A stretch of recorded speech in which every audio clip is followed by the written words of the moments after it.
जिंदाबाद times of glad समिति जिंदाबाद टाइम्स ऑफ ग्लाड जिला समिति जिंदाबाद जय आयको जय आयको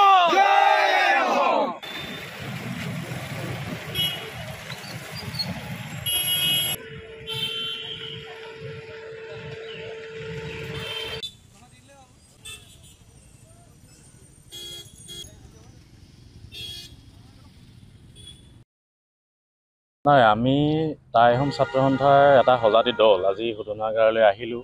আহি পেলাই ইয়াত আমি এটা গ্ৰাউণ্ডত আহি এটা অবজাৰ্ভেশ্যন কৰিছোঁ, যে পৰ্যবেক্ষণ কৰিছোঁ নিজাববীয়াকৈ, যে ইয়াত আমাৰ স্থানীয় খিলঞ্জীয়া থলগিৰি নিবনুৱাক বঞ্চনা কৰি বহি ৰাজ্য আৰু বহি জিলাৰ যিসকল শ্ৰমিক ইয়াত কাম কৰিছে, কিয় তেওঁলোকক আনিবলগীয়া হৈছে আমাৰ থলগিৰি ৰাইজক, আমাৰ যুৱক যুৱতীসকলক বঞ্চিত কৰি পেলাই। আৰু দুটা কথা আমি টাই আহোম ছাত্ৰ সন্থাই খুব পৰিস্ফুটভাৱে স্পষ্টভাৱে আমি ক'ব বিচাৰিছোঁ, যে এক নম্বৰ হ'ল, ইয়াত এই শোধনাগাৰত যিসকল শ্ৰমিক বাহিৰৰ পৰা আহিছে, তেওঁলোক সেই নিজৰ ঠাইত অপৰাধমূলক কাৰ্যত সংঘটিত হোৱাৰ সম্ভাৱনা কোনেও নুই কৰিব নোৱাৰে। গতিকে এনে ক্ষেত্ৰত তেওঁলোক যে ইয়ালৈ আহিছে, তেওঁলোক কাৰ আণ্ডাৰত আহিছে, কাৰ নেতৃত্বত তেওঁলোকে ইয়াত কাম কৰিবলৈ সুবিধা পাইছে, সেই নেতৃত্বত থকা লোকসকল বা শোধনাগাৰৰ কৰ্তৃপক্ষৰ হাতত উপযুক্ত নথি পত্ৰ, লিগেল ডকুমেণ্ট তেওঁলোকৰ হাতত আছেনে নাই, এইটো এটা ডাঙৰ প্ৰশ্ন আমি অনুভৱ কৰিছোঁ। পৰৱৰ্তী পৰ্যায়ত টাই আহোম ছাত্ৰ সন্থাই কিন্তু আমি এই ক্ষেত্ৰত যিসকলৰ নেতৃত্বত তেওঁলোকে ইয়াত আহি কাম কৰিবলৈ সুবিধা পাইছে, তেওঁলোকক আমি কিন্তু প্ৰশ্ন কৰিম, আমি ৰাইজৰ সৈতে আলোচনা কৰিম। দুই নম্বৰ এটা কথা আমি ক'ব বিচাৰিছোঁ, যে এই যে থলগিৰি যি অসমৰ বৰ্তমান পৰিৱেশ পৰিস্থিতি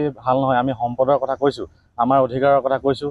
গতিকে থলগিৰি খিলঞ্জীয়া যুৱক যুৱতীক বঞ্চিত কৰি কোনো কাৰণত টাই আহোম ছাত্ৰ সন্থাকে ধৰি আমি স্থানীয় ৰাইজে এই কথাটো মানি ল'ব কেতিয়াও নোৱাৰোঁ। আগৰ পৰাই দেখা পাইছোঁ যে আমাৰ স্থানীয় যিসকল যুৱকসকল আছে, তেওঁলোক আহি পেলাই এই ৰেলিঙতে বহি থকা আমি আজি পৰ্যন্ত আমি দেখা পাইছোঁ। কিন্তু প্ৰথম নুমলীগড় শোধনাগাৰ যেতিয়া প্ৰতিষ্ঠা হৈছিলে, এই প্ৰতিষ্ঠা হওঁতেতো সেই সময়ছোৱাত আমাৰ স্থানীয় যুৱকসকলেতো কাম কৰি পেলাই গোটেই বস্তুটো বনাইছিলে। কিন্তু এতিয়া বৰ্তমান সময়ছোৱাত আমাৰ যিসকল স্থানীয় যুৱকসকল অহা যোৱা কৰিবলগীয়া হৈছে, কিন্তু আমাৰ যিসকল কণ্ট্ৰেক্টৰ, এই কণ্ট্ৰেক্টৰসকলে আনিছে এই বাহিৰৰ দেশৰ যি মংগোলীয়াসকলক আনিছে, যিসকল ক'বলৈ গ'লে মিয়াৰ সম্প্ৰদায়ৰ মানুহখিনিক ইয়াত স্থান দিছে।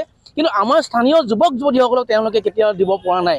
গতিকে আমি তেওঁলোকৰ এটা প্ৰশ্ন আছে তেওঁলোকৰ প্ৰতি, যে অতি সোনকালে আমি 10 দিন সময় দিছোঁ, 10 দিনৰ ভিতৰত যাতে তেওঁলোকক ইয়াৰ পৰা যিসকল বহিৰাগত যিসকল মুছলিম মিয়া সম্প্ৰদায়ৰ মানুহ আছে, তেওঁলোকক অতি সোনকালে ইয়াৰ পৰা পঠিয়াবলৈ কৈছোঁ। আৰু লগতে আমাৰ স্থানীয় যিসকল আমাৰ যুৱক যুৱতীসকল আছে, তেওঁলোকক অতি সোনকালে ইয়াৰ কণ্ট্ৰেক্টাৰসকলে যাতে আমাৰ স্থানীয় ল'ৰাসকলক যাতে সংস্থাপন দিয়া তেওঁলোকে দিব পাৰে।